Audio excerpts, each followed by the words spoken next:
Welcome Welcome to to Books! We're back with our second episode, and we are continuing with Mages of the Wheel series. And this book is called Storm and Shield. Yeah.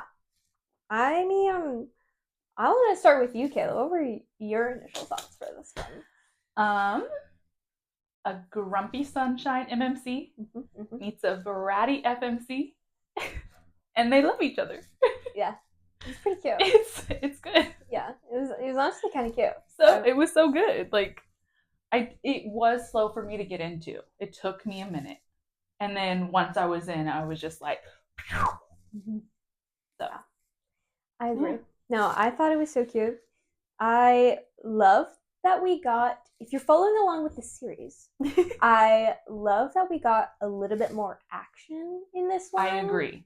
Like I think I needed that. Like yeah. The romance of the first one was really good, but I really liked how there was a little bit of both. So there was romance and there was a little bit of action. There was a really good plot. It wasn't just politics like the first one. We kind of knew what was going on, what we were looking for, and I also just really enjoyed that there was like, it wasn't like instant love, instant like attraction. Like we had a little build up. Yeah. We'll talk about that. I have some thoughts as well on that. I'll save that for a little later. Okay. But yeah, I think I'm just a sucker for a good fight scene. I know. Especially that ending. I think there were quite a few that I really enjoyed. Yeah. Like even early on in the book, like when the fire mage is like tracking her through the woods, like really early. I think it's like 20% in. Yeah. And she's like trying to like fight him off and like trying to run, and then like she whispers to. Yeah, I really loved that one too. Yeah, that was good. I liked a lot of them. They were all like pretty good. Yep. I even liked how it opens with him like tracking her. Yeah. And her like getting like, you cheated. Oh my god, yeah, that was so good. So beautiful. I'm a fan. Yeah, we were into it. Okay, let me read the synopsis kind of very quickly. Okay.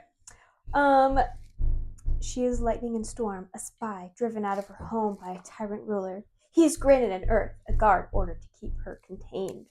To protect herself and her family, she's learned to go unnoticed, unseen. Suddenly a refugee in a land that once was enemy, now must be home. She isn't certain where she belongs or what her duty is beyond her family. She can't protect them alone this time, but the only man who can help her is the only one she cannot ask. And then a little bit. He's sworn his loyalty to the Sultana since she lifted him out of the gutters that made him. The arrival of a foreign spy loyal to a new prince makes him question himself and his orders. And his mistakes threaten the life of the ruler he swore to serve. So we're talking Isol and Bashir. Bashir.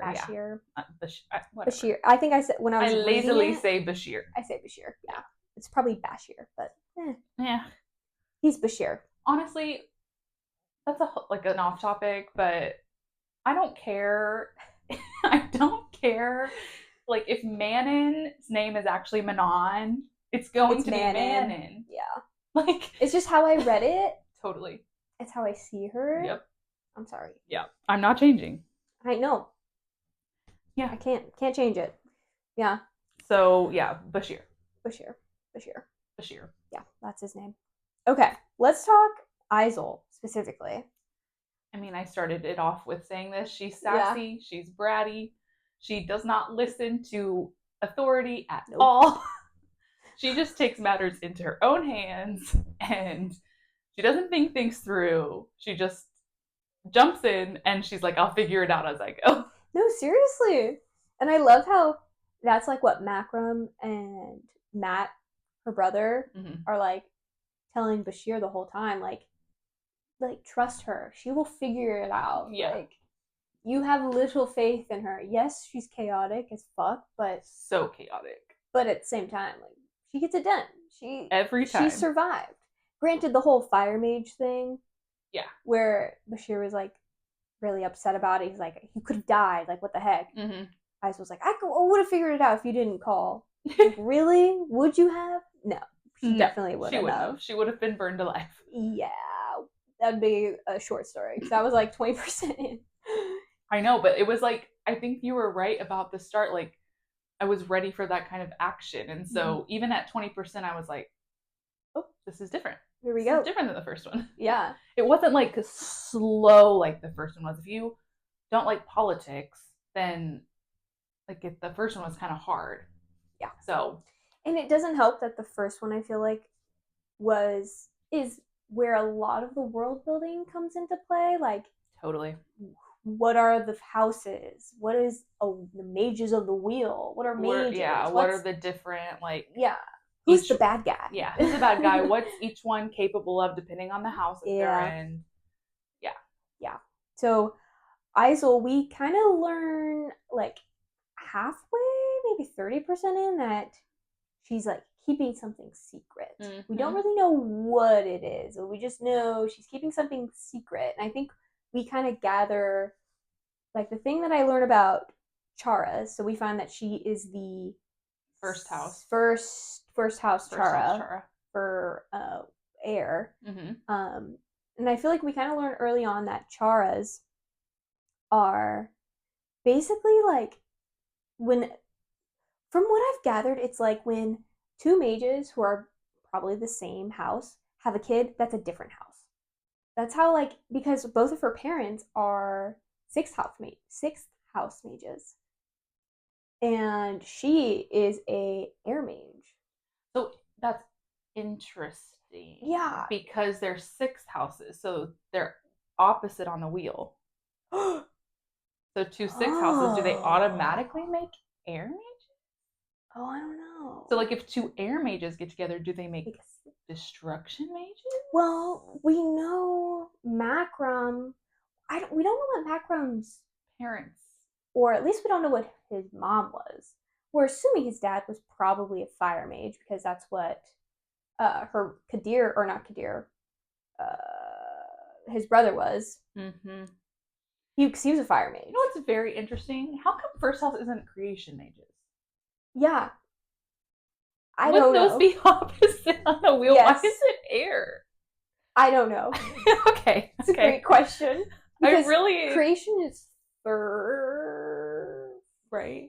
So you have first is air, second I don't know, water. Yeah. Okay. Third creation, fourth earth. Yeah. Fifth fire. Sixth destruction. Yeah. That's a great question. I know. I don't know the answer to it. Know. So what's the... creation and destruction you would think are opposites on the wheel. Yeah. Just like fire and water. Yeah. Huh. So you have earth. So essentially, earth and creation are opposite technically on the wheel of each other, but that doesn't make sense. If you do like air, destruction, water, fire, creation, earth. I don't know. I don't know. I don't know. We're going too deep. Yeah, we 100% are. Maybe we'll get some info in the next one. Yeah. But yeah, she's hiding something. That's where we're at. Yeah, she's hiding something. Okay, I assumed. We're not sure. Yeah. Just because we know what she was hiding, but I did question a couple of times. I was like, does she not know what the heck she's doing? Mm-hmm. Like, it's almost like she didn't know how to use her magic, and so I just assumed maybe that was it. And I was kind of hoping that Bashir was going to be the Chara, but yeah. Yeah. I don't know. I just wanted more for him. I know. He's so sweet. He's so sweet. Until he isn't. You know what I mean? Which I love. We'll talk about that in a minute. Until he isn't. Until he isn't. No, I thought I really liked... Just looked down in the notes. Huh? I just looked down in the notes. Oh, I don't even remember what I wrote. Oh, yeah. We'll get to that. Okay. We'll get to that shortly. Fair. I also liked, there was a scene, like an action scene with Isol I really liked, which was before the fire mage scene, where she goes to steal her family's weapons. Oh, yeah. From Bashir. Where she's scaling? Yeah. Yes. Yeah. And he like thinks it's gonna be easy, or he thinks she's a man at first when he's stealing her stuff. I kind of forgot about that. Yeah, but I remember her stealing, and I remember him like yelling at her. And, yeah, that was the first time the nickname Ox came out. She called him an ox and then ran away. Yeah, fast as he said. Yeah, no, I love how she was so sassy and cutthroat, and I think it was just really refreshing after reading Naime's POV because yes, Naime was like cutthroat, but in like a political way and like a hidden kind of way. Like she would hide her cutthroatness until she actually like almost like a snake waiting to strike. Yeah. Aiso was just chaos from the start. 100%. I mean, I wrote this down because I just think it's so funny, but she would say, "Go jump off the wheel." Yeah. I was just like, okay. Yes. I love you. I knew I thought I was gonna really like Isol from the first little snippet we get from book 1 of her and Matt with Macram. I was like, I like this girl. She's funny. Yeah. Like a witty female main character. So totally. She's like sassy. that. Like sassy is just the word. Yeah. She does not care what anyone thinks. Nope. Not at all. Okay, Bashir. What were your thoughts on Bashir? Oh, Grumpy Sunshine was the first. Yep. Like, you love him, but he's grumpy. Yeah. I don't know. He just seems kind of boring to me a little bit until obviously. Until he wasn't. And then I was down for him. I was like, yep. Check. Sign me up. Yep, I would be Isol. Thank you, come again. Seriously. Okay. But no, I liked him. I liked that he was like steady. I mean, it's called Storm and Shield. Like he literally is just like a shield. One, constantly shielding everyone from her chaos that she's going through and like putting the whole town through, but then also like he shields her from a lot of bad stuff too. So I liked it. Wants to protect her. I thought it was really cute. Like the whole I want to protect her, and I like this was part of the reason why they were like kind of in an argument where Ice was like, you need to let me do the things let me do me. Like you can't hold my hand and protect me through everything. And so the scene with the glass or the sand, I was like, so cute. Like, adorable. I think though he didn't know how strong she was. No. Like he had no idea. No. And so in his mind, he's stronger than her. True. He's bigger than her. He's stronger than her. She clearly doesn't have a handle on her magic early on. And so I feel like in his mind, he was like, what the heck? What? No, you don't know what you're doing. So he kind of like, I don't know. He kind of like is a mansplainer a little bit at the start. Like, but not like in a bad way. And like he's doing it to protect her because he doesn't think that she's strong enough. Yeah. Until he realizes she's strong enough. Yeah, which I think he gets like glimpses of. Well, first I think he gets a glimpse of how strong like she is, or if it was like a fluke where, again, like very early on in that fight scene where he like tries to cover her in sand in that battle arena to stop her from stealing the weapons, and he's like, I've got her, and she's like, just pops out of it. Yeah. And he's like, what the hell? How did that happen? Where did you come from? Yeah. So I love the scene where she fights him in the battle arena in front of all the guards. I thought that scene was so fun.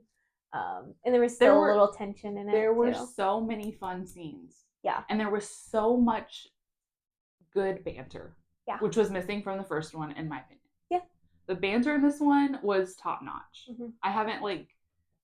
I was giddy. I was like kicking my feet every time like she would like sass back, and then he would give her something back. And then don't even get me started on her brother. Yeah, I loved him. We'll get started on him later. Yeah, I loved him so much.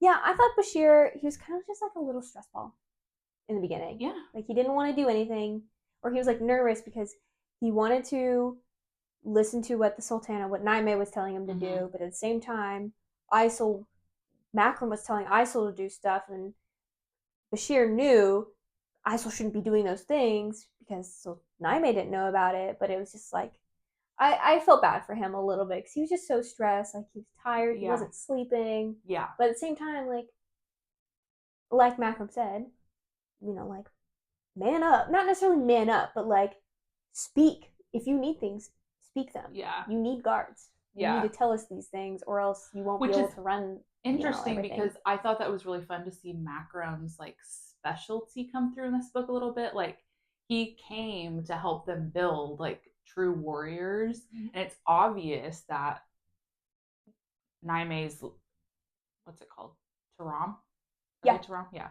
Taram doesn't have like very strong warriors. Like, they're guardians, yes, but they don't know how to be like strong and opinionated and stand up for what they need. And Macram was always telling him, like, you need to get yourself in check. You need to get your guards in check. You need to ask for what you want. Like, we ain't here to just mosey around. Yeah, especially when the love of his life is at stake. Yeah. When Naime's life's at stake. He's exactly. Like, all right, buckle up. You're in timeout, essentially. Yeah. Which is kind of what because happened. He's captain of the guard. He is like the top dog, which really it's Macram, but let's be real. He needs to essentially take some notes after Macram. 100%. I did write this. I think this is a good tie-in to the spice tension section that we're going to talk about next. I really don't think Bashir is like, I think we got a little more. I think he's like a little freak. You know what I mean? Totally. Yeah. Totally. Like, I loved his scenes with her. I think I have a quote. It's like, of the first scene where she's trying,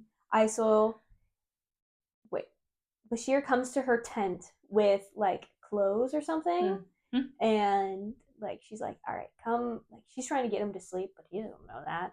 And oh my God, it's early on, and it's when like other guards are going through the camp too, like looking for him. Mm-hmm. And she's like, if you don't want to get found here, you need to get out. Yeah. And he's like sexually frustrated. Yeah. He was like, something about going slow. Mm-hmm. He's like, slow's not always bad. Let me show you. I'm like, sure. Oh my God. I was gonna say, I didn't. Yes, slow isn't always a bad thing. Let me show you. God damn. I know. Okay. I just love when authors, this is his voice was rough and hoarse, are not allowed to die ever. Yeah. His voice was rough and hoarse. Yes, it was. Mm-hmm. Yes, it was. Mm-hmm. I heard that too, right here. Right. I heard that. Yep. Yep. Yeah. Tells a lot. Mm-hmm. But honestly, yeah, no. This is a little section that is a little tensiony, but also like I literally was teary-eyed when he like didn't want her to die, and she gets, what is it, like stabbed with the poison. Yeah. And he just is like a stress ball the whole time, and then she finally wakes up, and then that's when he says, "You are not allowed to die ever." Yeah. And then I was like, oh, here we are. Then they do it in his mom's house. And he breaks it down with his match. Yeah. Damn near. Yeah, a pot breaks or whatever. Yeah. Yeah. Totally. Yeah, that was a really good scene. Secret freak. Totally. Yeah. In like the best way. Yeah. In the like Cassian way, put your hands on the headboard. Oh, I could see it. 1000%. Yes. Making shackles out of like earth, rock, whatever. Something. Bend over. Yeah. Oh, I can totally see that. Yeah. Yeah, no, I just thought they were super cute together. Okay, hot take-ish. I kind of thought, like, when the first scene of, like, she started straddling, like I said, like, what was it? Slow isn't always a bad thing, let me show you. I personally thought, I was like, where this came out, it kind of came out, like, left field a little. I was like, whoa. I didn't really see any tension before she straddled him in her room. I will say, she did hint a few times, like, his physique. Yeah. And, like, lingering looks to him. So I kind of got the idea that she was kind of into him. But no, it wasn't as Yeah. prominent as like even as with Naime and Macro. That was a little more prominent. Yes. Like she was constantly caught up by the way this man looked. Seriously. And the way that he like talked to her and touched her and everything. Yeah. That you didn't really get that here. No. You had the back and forth banter, which is, good. Flirting and jesting. Don't get me started. And then yeah, I mean, listen, Bashir made himself known. Yeah. I mean, I didn't hate it. I was like, oh, okay, here we are. Let me get comfy. Okay, it essentially gave me, and it kind of gave me the same vibes though as Quicksilver when she's trying to steal his little medallion thing. Yep. And it just comes out of nowhere. Like, it's coming, but at the same time, you're just like, oh, whoa, here we are. We're really going in there. Yeah, we're taking no prisoners. That's a good example. So like this is kind of gave me that, and then I was just like, no, I'm not even mad about it. Yeah, I'm not mad about it. Let's keep going. Next. Yep. Next page. Yeah, no, I thought they were just super cute, and I think Bashir and Isol, like, it seems like Bashir has a hard time communicating, only because like he gets so angry that like he can rattle and like break shit. I think it's because of how he was brought up, though. Like, we don't know much about how he was really brought up. Well, no, but I think we know enough that like he didn't have it easy. Yeah. And Naime literally did pull him off the streets. Yeah. 100%. So like that's gotta be, and also Earth mages totally give that vibe of like alpha hole. Yeah. Like they're Earth mages. I don't know. Yeah, but they're like aren't they supposed to be known for like their patience and like, I would say he's not like he is not patient. Or I think it was also just pieces of how stressed he was. I think that was the big thing that came across, that he was so stressed and tired and like exhausted and didn't have time to do anything. And then he had this sassy girl running around stealing swords from him under his nose, like fighting him in front of his guards. What is he supposed to do? He's like, what the fuck? Literally like climbing up sides of like mountains and rocks and stuff. It's insane. Talking about the tension and the spice, I think I texted you this, but I freaking love how their magic comes out to play when they're doing it. It is so fucking hot. I don't know why. It just gives like another element to sex. Yeah. Smex. I don't know if I can say sex on YouTube. This is 18 plus. Come on.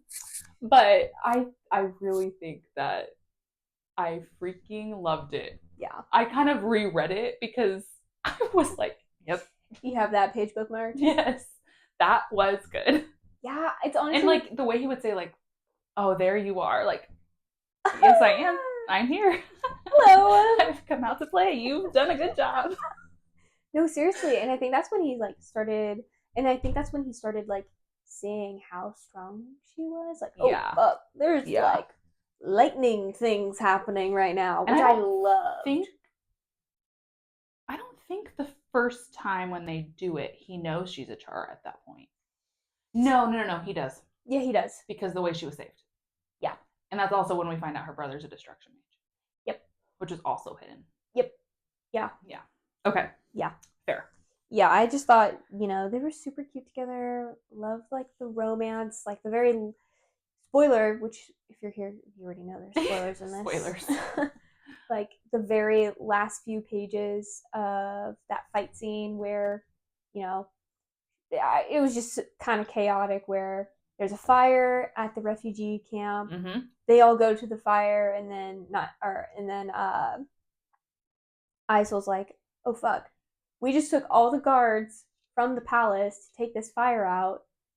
Naime is there. Like, this is an ambush. This is an ambush. This is what's it called? Distraction. It was just a distraction. It was a distraction. Yeah, to get everyone away from the palace. What? There's a word that I'm thinking of. Couldn't tell you. I don't think I could either. No. No. Yeah.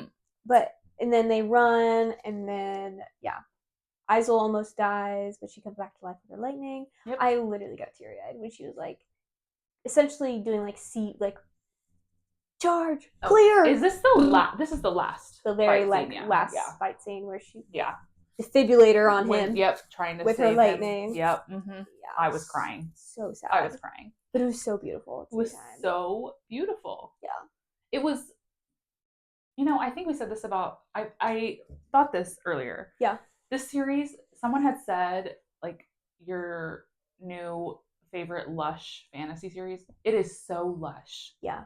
Everything about like the romance in them is actually just lush. Mm-hmm. It's so beautifully written.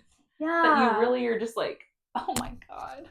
Yeah. I don't want anything to happen to you ever. No, and it again, these feel like standalones almost, because it's totally one story about these two characters and their relationship. But like, I don't have the urge to be like, ugh, I already know what's gonna happen because I have no goddamn clue what's gonna happen. Like, it's not like your contemporary romance standalones that like there's like, or like your lack of communication trope or whatever the frick those are. I hate that trope. It's like, just talk to each other. Yeah. You'll figure it out. Oh yeah. And that's exactly what Isol and Bashir do, where Isol's like, yeah, I was kind of rude to him, or, you know, they were both angry at each other. Isol goes to the market and gets that little jar thing with sand in it. Yeah. And puts sand in it from the arena. Yep. She's like, well, you can I always come back. And now if you don't think I'm going to come back, find me with the sand. Because he said, like, the very first few chapters, Bashir is like to Isol, I can always find my sand or whatever. Ugh. Yeah. That was already kind of like that was like the first scene of them together. I was like, or of them knowing who each other are. And I'm like, oh. Yeah, but I actually didn't expect that to come back around as how it did. Yeah. And it was so sweet and so intimate. Yeah, it was very intimate. You're right. Love. You're right. You're so right. It was good. Yeah. It actually was so good. Side characters. Yep. Errol? Yeah, that's how I said it. Okay. Errol. That's how I said it too. Yeah, I loved him. Yeah, he was so fun. He was so fun. Yeah. I kind of would like, I don't know why, but I kind of want a story with him and Matt. Maybe? I don't know why. We learned that Errol's like a kind of like a freak. Yeah. He gets around. He gets around. So that's a possibility. Matt also wants to get around. Yeah. Because he set his sights on Bashir to start. He sets his sights on everyone. As we learned, he first had a crush on Macrum and was like, you wanna do some stuff? Macrum's like, nah. No, thank you. Let's be friends though. But I don't know why, but I don't know, I caught a vibe. I could see it. I caught a vibe. Maybe. I feel like they could really work out together. I could see it. I really hope we get a Matt story. I know too. This series isn't over yet, right? I mean, what do we have? 7? There's got to be 6 books, at least. One for each Chara. Of course, but then we have to have probably the wrap up. Like, so there's probably going to be another book where it's like the war. Yeah. Or like what happens once they finally stay in the circle, unless that all comes to a close at the end. Too many questions. I know. Gosh. Well, this is what happens when we read books, series that are not complete yet. Is this one not complete? I don't think so. I don't think it's complete yet. We always do this to ourselves. I don't know why we do it to ourselves, honestly. Because we can't help ourselves reading a good book. Yeah. Like with Quicksilver. We read Quicksilver and we're like, oh, all right, now we have to wait a whole year. A year. If not more. That's how it was with Iron Flame. Yeah. A whole year. Yeah. And then obviously we're not done with ACOTAR. Where is that, Sarah? Where is that? Where's the next book? You posted like, what was that, 7-8 months ago that you were Lily is begging for a Nazriel story. Please, and thank you. I would like more Nesta, I think. Yeah, Nesta's cool. Nesta's awesome. I mean, after CC3, I kind of just wanted more Nesta. Yeah. Loved it. Yeah, that was good. Anyways, back to the story. Yeah. So Errol left with, that's interesting that you think you want an Errol and like Matt little something. My thought is we're gonna get a book of Errol and someone from Sarcom, because at the end, or well, like in the middle, Macrum takes, some of the civil mages, which I think are the highest order of mages who can, cast magic without using symbols and stuff, to Sarcom, because Macrum's trying to build an army to take down Kindness. Yep. His brother. Kindness. So there's so much going on. Like, Macklum's like kind of out of it for a good half of the book. That's once true. he leaves. So my thought was that he might get down with someone from Sarcom. I don't know. I mean, maybe. I'm here for it. I mean, maybe they'll find what's it called? Another Char over there. Yeah. Yeah, and it could be its own story for sure. Yeah. I love comedic relief. Mm-hmm. Definitely gets Bashir's jealousy going. Oh, that 1000%. is part of the banter that I loved. Yeah. Their banter was hilarious. Bashir and Aisel's banter was hilarious. Yeah. Bashir and Matt's banter.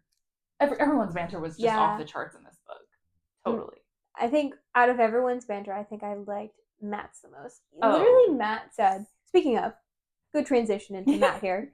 He literally said, I'm pretty sure he said, after, the very traumatic part where Aisel dies, comes back to life, and then saves Bashir's life, and then Matt's like, oh, great. You didn't need an ego boost, or, like, your ego was already big enough. Now you can, like, resuscitate people. Like, great.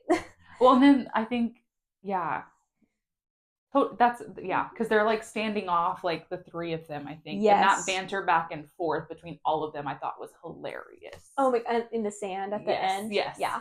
And I was just like, this is top notch. This is why I'm here.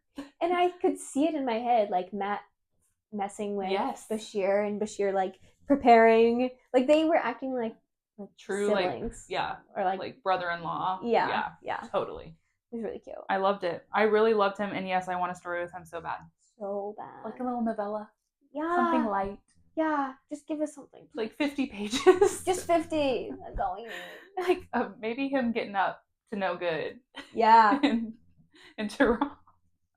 I would love that. It'd be so cute. I wouldn't be opposed to that. And then we come into our old friend Semel. Yeah. Semel. I don't know where I stand with him. I hate him. I don't.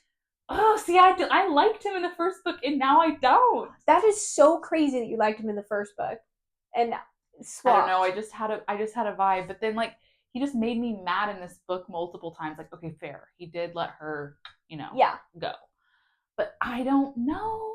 He wasn't in this book. He kind of was a little bit. Like we heard about him a little more. Like Bashir hates him. True. Which I think is very telling. Bashir hates him, I think, because him and Samira are so close, and I think I think there is a novella or like a few bonus chapters of Samil and Samira somewhere that we should read so we can get a little bit more information. Those. If you know where those are, drop them in the comments because I want to find them. Yeah, I think there's something. Okay. With that, because I mean, the thing is in the first book, I remember saying that I think like he's got some like emotional, physical abuse happening from his father because fuck his father. Sure.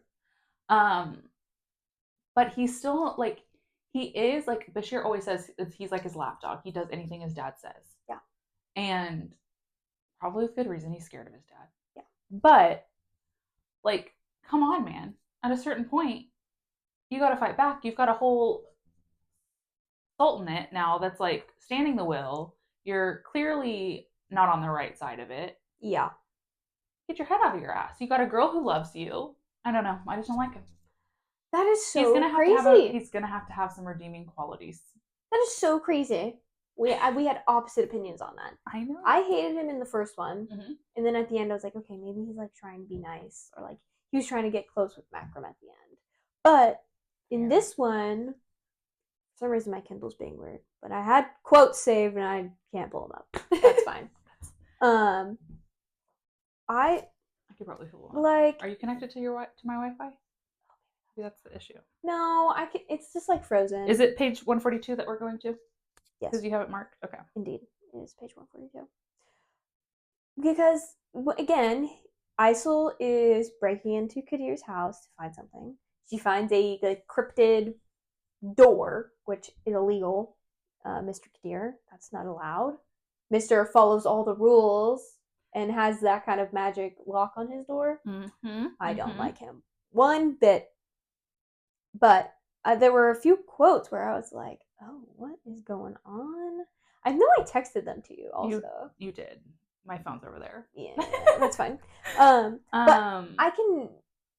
Is it 142? Might not be the right page. Depending on it, all depends on the font size. I know. So it's a little different. It's okay. Where's my font size at? What is your font size at? 4. Oh, I think mine's at 4. Yeah, I just can't. I like slowly started like bringing myself down because I think it started me off at 6, and I was like, okay, like that's fine. And then was it you? No, it was Abigail. Yeah. And she was like, "What font size do you use?" And she said like she uses 3. So tiny. I'm sorry, what?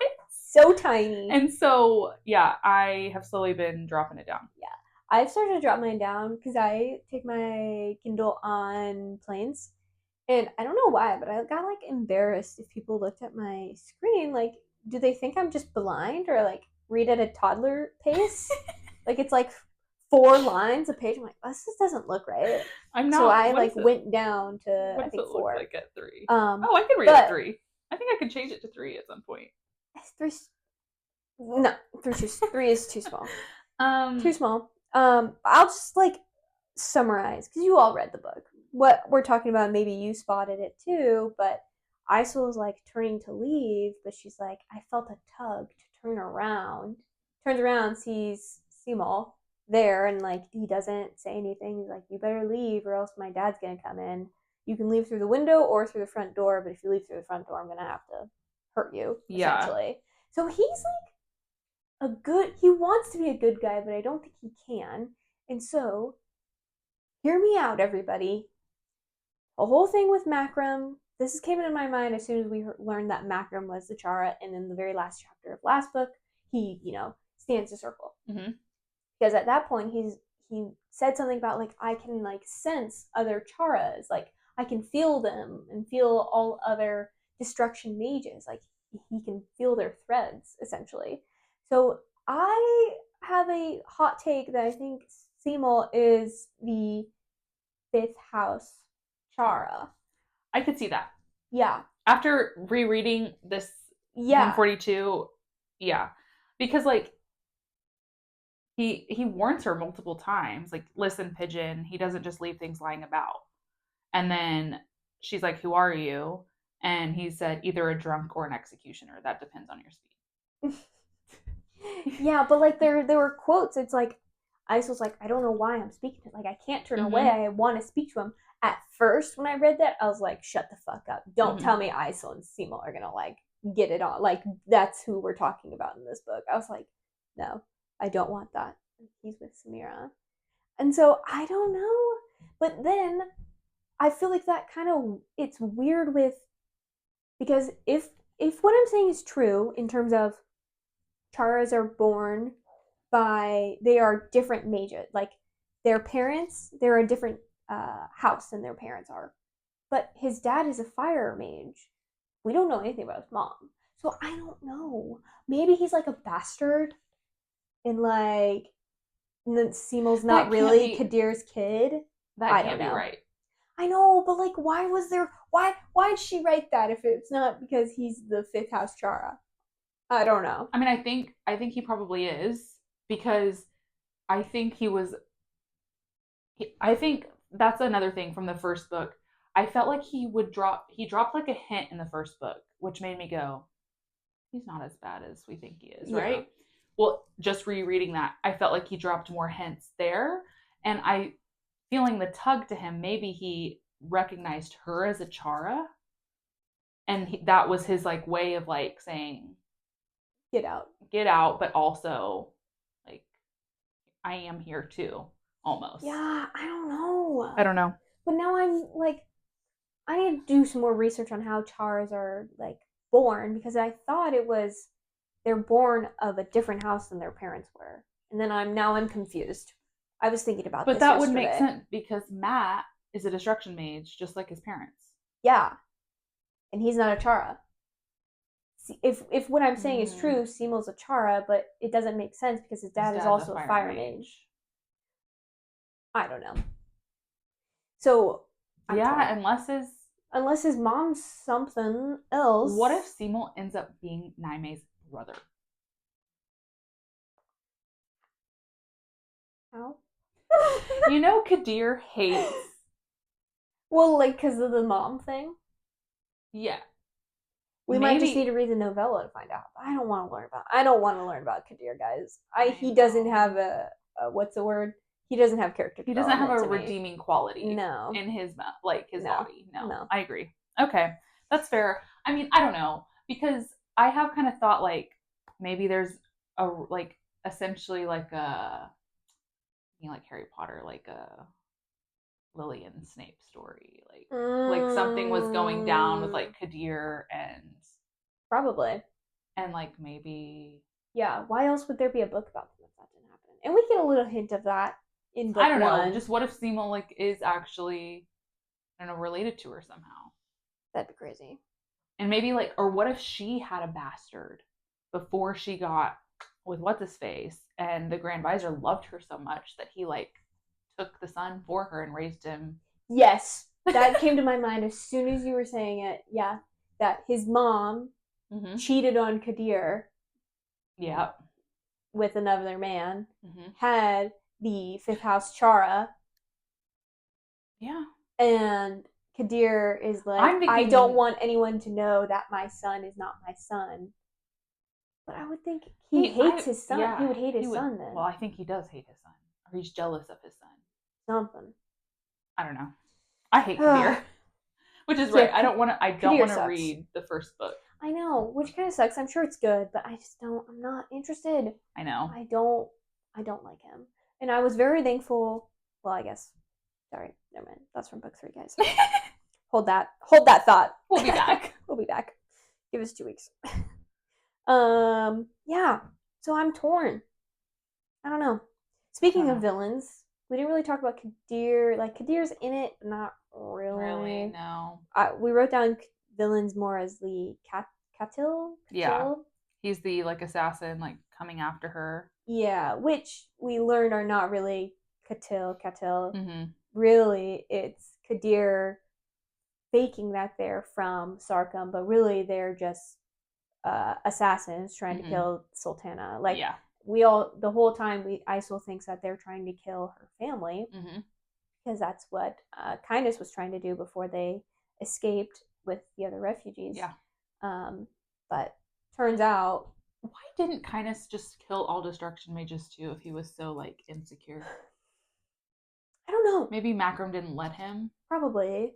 I would hope that's the case. Because I was wondering about that too. I was like, how did they like? I mean, obviously they kept it hidden. Yeah. But like, I don't know. Wouldn't you know? Also, did Macram know? Like, could he have sensed that she was a Chara? Because he acted confused. Yeah, he had no idea. Because I feel like, back to Semel, I feel like he knew after reading page 142. Like, just based off kind of what the vibes were and like how he was like letting her go. And then you said like feeling the tug. The tug. Like, power. She felt like, the tug. Like he was pulling from her. Maybe. But like, wouldn't Macram have known? No, because Isol kept that bitch locked down, remember? She did keep that bitch locked down. She did keep that bitch locked down. You are correct. You are right. Like, she kept everything under wraps. She didn't even know how to use her magic. That's how under wraps because she was so scared that Kindness would kill her because she was stronger than him. That's why he never knew. Because even Bashir, when he was trying to figure out what she was, like, sense magic in that scene by the well early on when he found her through the sand on her. Yeah. That he couldn't sense anything. He couldn't sense what mage she was because she had it locked down. So that's probably why. Yeah, I see him. I'm just ignoring him.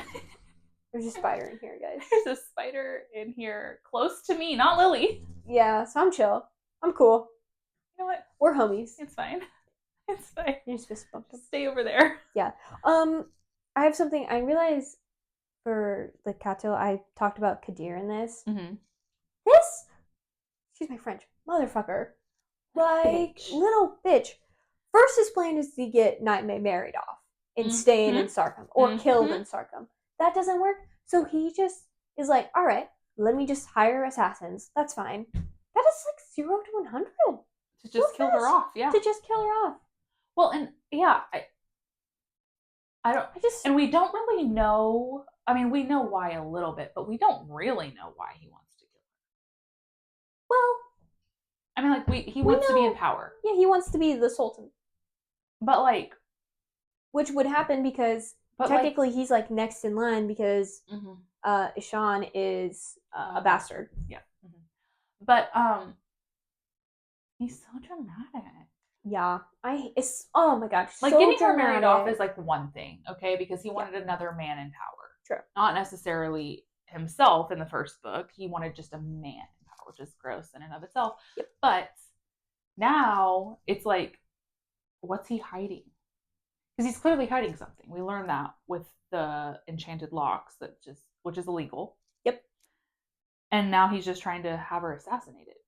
Crazy. Also, and what's he expect? Makram is like so strong. Literally married to her.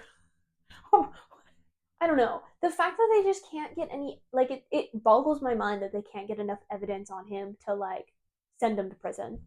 I thought that when Naime was like, I need proof of his enchantments.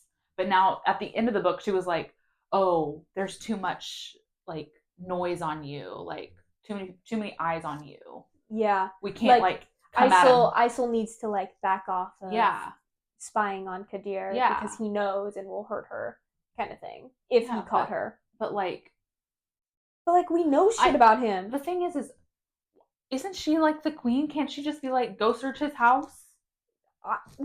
It's hard because he's the Grand Vizier, so he has sway over the council. Because but I think we're learning that a lot of the council kind of just is starting to move towards Naime. Kind of. I think it's like 50. It's like a 50-50 almost, which we kind of see at the very last chapter where Isol stands a circle. Hooray! I thought it was really sweet. Isol's like whole thing about not wanting to stand the circle was like she didn't think she was good enough. Like the whole thing was like I don't know enough about my magic. I taught myself all of these things. I don't know if I can control it. Yeah, exactly. So and Kadir being like, excuse me, this isn't right. Like, sit down. God. So annoying. Let me at him. Let me at him. Oh my gosh. It's so funny when you think about like, could I live in a world like this? No, I couldn't. Only if I was strong. Only if I was strong. Totally. Yeah. I better be FMC level strong. Yeah. Well, maybe not. I don't want to have to deal with like I'll just like the maybe like Samira open strong. like my bakery. I feel like Samira is a good. She's strong. She can take care of business. Yeah. But like, she's just like a lady. She's not lady. She's not like. I think I'd appreciate not being in the drama, but like, know the drama. Oh yeah. So yes, Samira. Yeah, she's great. Yeah, 100%. Okay, that's fair. Yep. Yeah, because I feel like if I was Naime, I would not be able to just keep my cool around Kadir ever. No way. I'd just be like, Makram, destroy him. Get him out. Destruction mage's ass. Like, for real. I don't get it. Okay, did you have any hot takes from this book? Not really. Yeah, I thought it was cute, wholesome. Yeah, the Simo being a fifth house Chara. Yeah. That's like the biggest one. I think I'm in agreement there. Yeah. I think that, well, we're on the next book, so never mind. Yeah, I sorry, can't tell guys. you what I think. I know, we kind of screw ourselves for like, yeah, new ideas. Yeah, I have ideas from this latest book, but yeah, I think what's really fun and what I really love about the series is that we do get to hold on to the characters from the previous series. We get like visibility into them. What I am a little interested, I mean, obviously the third book is all like completely different characters. Yeah. We at least got like a little taste of what we were getting. I don't know. Yeah. I just kind of knew like some of the characters. Who we were going to see. Yeah. And this one's like completely different. Completely different. Totally new people, new world building, which took me a lot to get through. That was a little hard. Because it's like you're starting a new series almost. Yeah. But it's like connected to the world still. Yeah. So at the end, obviously, Isol gets a mission that Yep. the Sultana puts her on. To go to the Republic and try and find third house mages. Yep. Creation mages. Because they don't exist, but they might. There's like a whisper of them existing. We know they do. Yeah. They have to because she wants to stay in the circle. Yeah, and that's what Naima said. Like, they will. If there is one Chara right now, that means there are all Charas are around somewhere. Around. Somewhere. We just got to find them. Yeah, we just got to find them. Because they all come in the same generation. And like who better than our girl Isol? Who better? No one. She will stop at nothing. True. She's a good spy, man. She really is. It makes sense. She is a good spy, but she is also chaos. Chaos. She leaves chaos in her wake. True. I mean, hey, Storm Mage. Makes sense. That is one thing I really liked. I don't think it's a hot take. I think it's just like a really fun thing. I don't think we really understood Charas until this book, because we get more insight from, like, we see a lot of chapters from Isol. Like, we had a lot of chapters with Macrum, but I feel like we had more with Naime, maybe. I don't know. I think maybe they were it was equally 50-50. split, I felt like. Yeah. I just thought it was really cool that at least we get more information in this book about,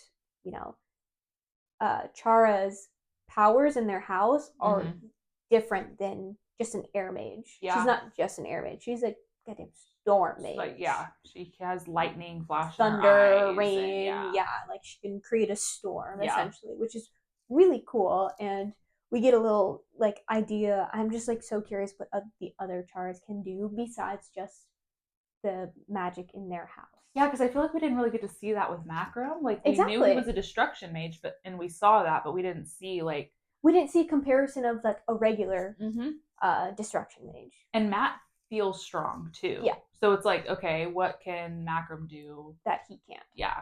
Yeah. So that's interesting because she is very, very different from Naime, who's also a first house mage. Yep. And again, I'm just gonna go back to when they do it, and her magic comes flashing about, and I was just like, yep, she's a storm mage. Yep.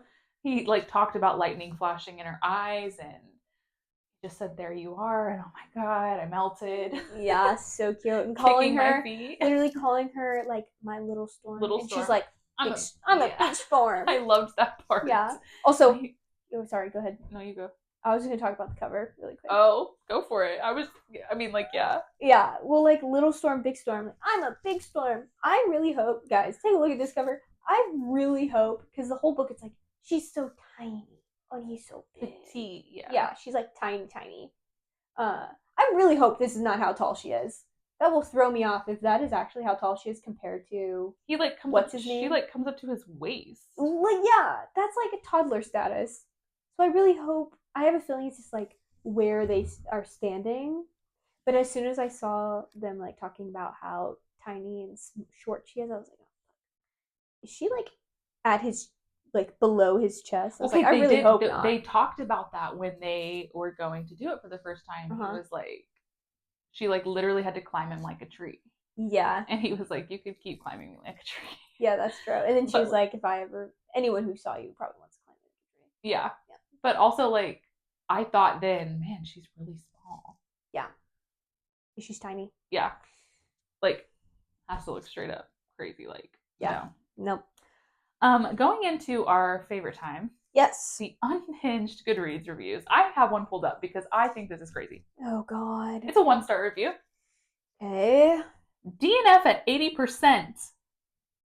80? I tried to force myself to finish it because I was interested in the plot, but my God, this felt like watching 8 consecutive hours of a chase between Tom and Jerry. The only difference is that Tom and Jerry are fun to watch. God damn. Isol is like, nothing significant added to the plot except from finding and adding the first char to the circle and no real obstacles or struggles. Just stubbornness and a load of misunderstandings. Isol is like, I want to fuck this guy because he's super hot. And Bashir is like, I want to fuck this girl even though she's plain because 4th house men don't care about looks and she's really petite compared to me.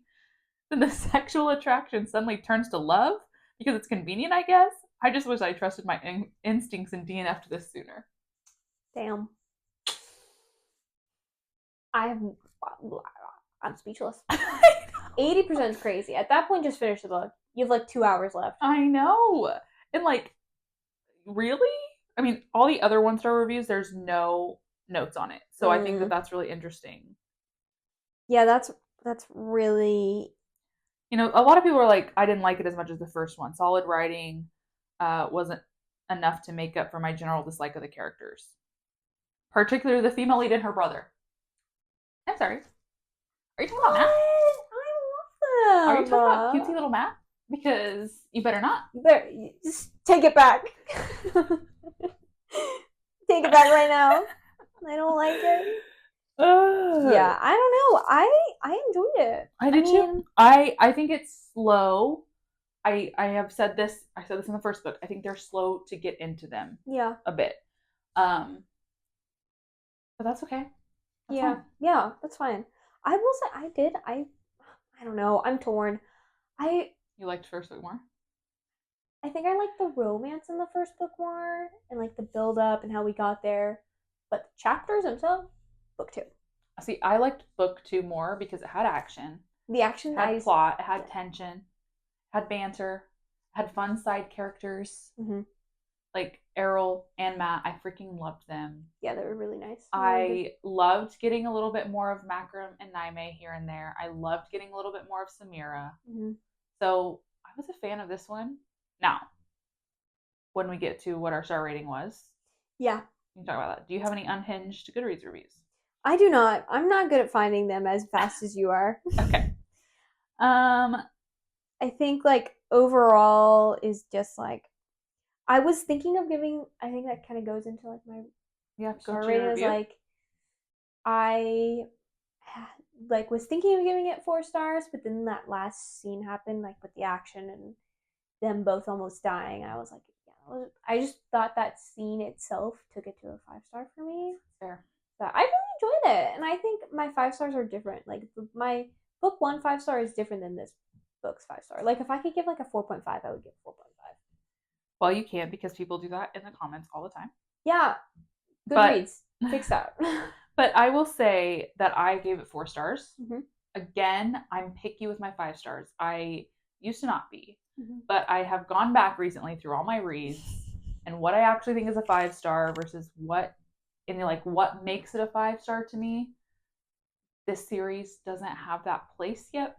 Now, maybe when we finish it and I think about it and I sit with it, I'll go back and change maybe this book specifically because I was back and forth. Yeah. I would probably say 4.5 for this one. Yeah. The first one's definitely a 4. Mm-hmm. It's not a 5-star for me, but yeah, no, I don't think this is a 5-star. That's fair. I feel like it's like a 4.5, but if you're on Goodreads and I have to give a 4.5, I'm giving a 5.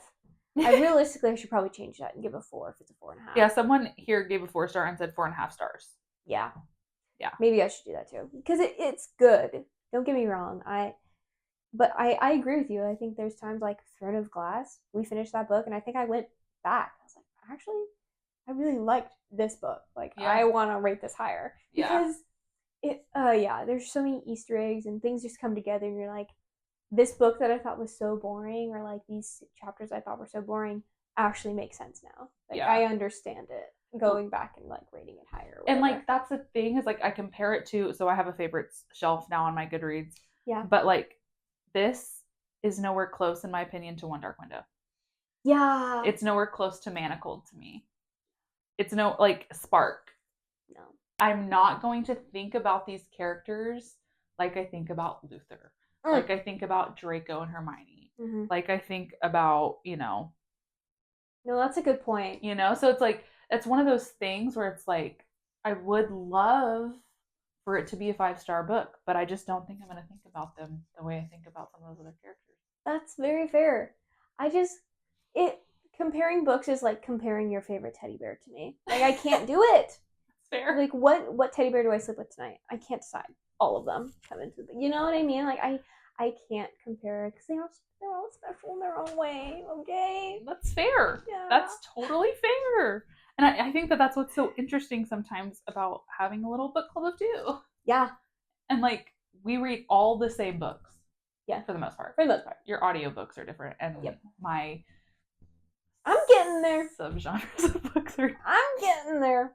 Slow and steady. Okay. I just don't think I could listen to that. Okay, no. No. Absolutely. By the way, not. I started in the interim of just wanting something light and not like a fantasy book. Started this really fucked up, dark stalker romance. I don't know how I feel about stalker romance. Okay, man. it's actually so dark, but it's I don't know. This comes into my personality. I really like it. Chris, should I be concerned? I really like it. And Okay. I feel some way about that. But like, no, don't listen to it on audiobook. But yeah, heavens no. Add it to the TBR and maybe give it a scroll. A little perusal. Is there a plot? There needs to be plot. Oh, there is, actually. Okay, yeah. Good. And there is, so I've actually read 2 that I would like you to read. Because the plot is so good that I was like questioning, like, hey, who is it? Because you get multi-POV, you're trying to figure out who is who. It's like a little mystery almost. Yeah, it's like a thriller. Oh. But like dark romance and stalkers. Okay, as long as it isn't like Haunting Adeline Stalker. Oh, no. Okay, cool. I'll give it a shot.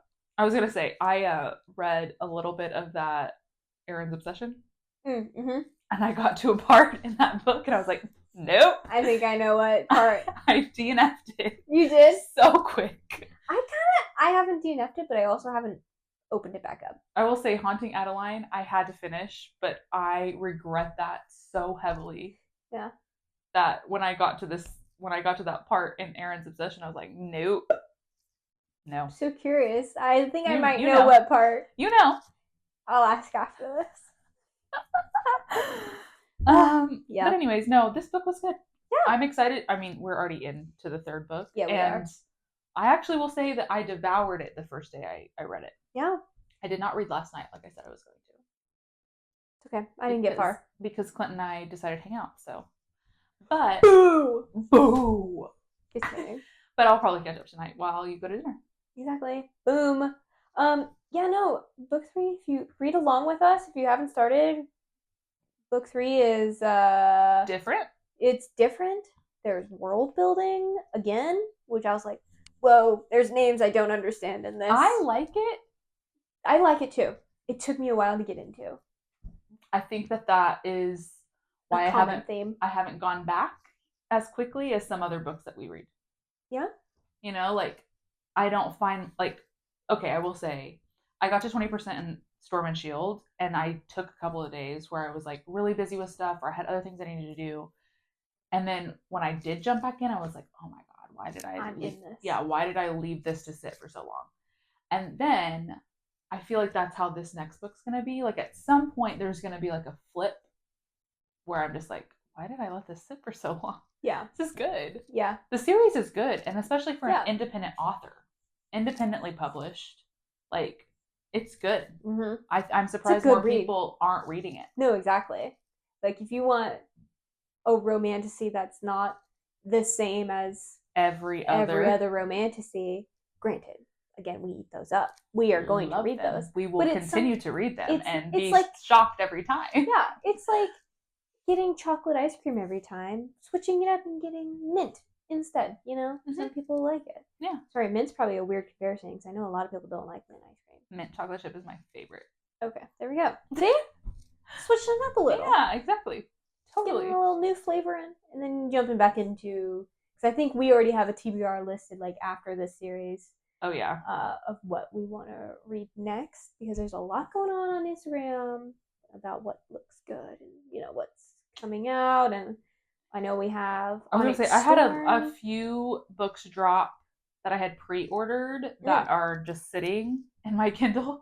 Isn't that just like a nice surprise? It is. You pre-order it, you get an email about the book being, you know, ordered, and you're like, oh, it's like just a present that you forget about. You're like, oh. But then you're like in the middle of another book, and you're like, when am I going to get to this one? Because my TBR is growing out of control.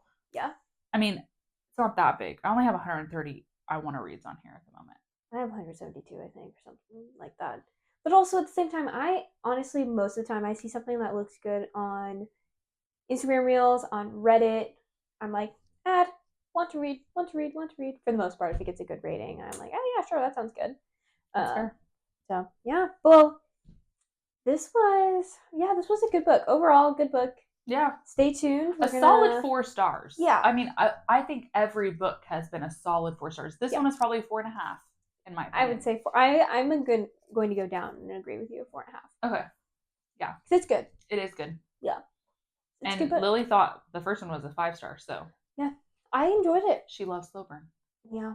I love banter, I'm realizing. I love good banter. Yeah, I just, the slow burn was really did it for me. I think the slow burn did enough where I didn't need, like, the crazy banter.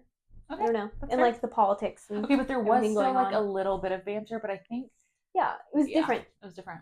Because Naime is not ISIL. It was, like, hidden. It was, like, under wraps. Mm-hmm. We just heard it, or we just knew about it because she let us know about it from her POV. Yeah, or, like, from Macrum's POV, where it's like, oh, she's... Like, I loved how Macrum was just the whole time, like, trying to get her to, like, kind of, like, show, not necessarily show emotion, but, like, anything. Let loose. Yeah. And so he's, like, just doing anything he could. I was like, yep. Do that some more, please. Mm-hmm. And thank you. Mm-hmm. Agreed. Yeah. But, yeah, this was a good read. It's a good read. Our second book. We've got a third one, like she said, in 2 weeks. Probably. I'm going out of town. And then I'll come back and we'll do it then. It'll look like there's no break. So maybe. We'll be back at it, but thanks for joining us. Thanks for tuning in. If you have started the series, let us know what you think so far. Yeah. If you have finished the series, again, let us know what you think. We love hearing everyone's thoughts. Mm-hmm. What we can look forward to. Mm-hmm. Any theories that you might have, drop them. Yeah. And tune in for the next one. Yeah. See ya. Like, comment, subscribe, follow us on Instagram. See you next time. Bye.